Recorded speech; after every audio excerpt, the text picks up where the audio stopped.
ভারত বাংলাদেশ সম্পর্ক কোন দিকে যাবে সে বিষয়ে ভারতকেই সিদ্ধান্ত নিতে হবে বলে মন্তব্য করেছেন পররাষ্ট্র বিষয়ক প্রতিমন্ত্রী শামা ওবায়দ।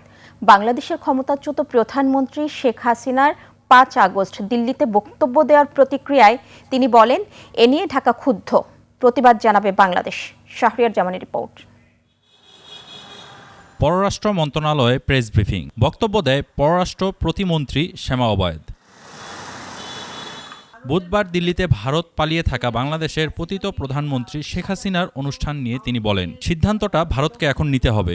দেশটি স্বৈরাচারী ফ্যাসিবাদী সাজাপ্রাপ্তদের বক্তব্য দিবে কিনা এই সিদ্ধান্ত তাদেরকেই নিতে হবে। দুই দেশের দ্বিপাক্ষিক অনেক ইস্যু আছে যেগুলো আলোচনার মাধ্যমে, ডায়ালগের মাধ্যমে, বৈঠকের মাধ্যমে সমাধান করতে হবে, সমাধানের প্রয়োজন আছে।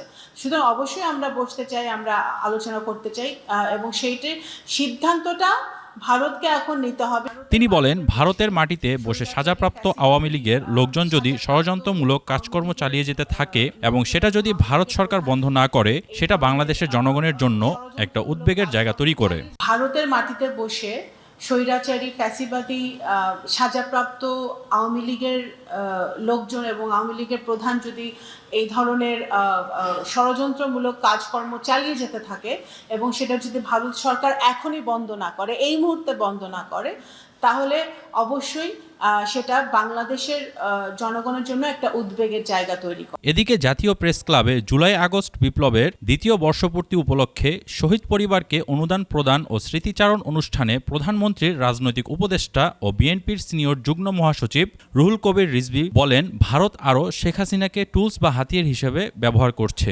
৫ই আগস্ট যেদিন সে প্রত্যাবর্ত, যেদিন সে পালিয়ে গেছে, অসংখ্য কিশোর তরুণ শিশুকে হত্যা করে এই রক্ত হাতে রক্ত নিয়ে সেই দেশ থেকে পালিয়েছে।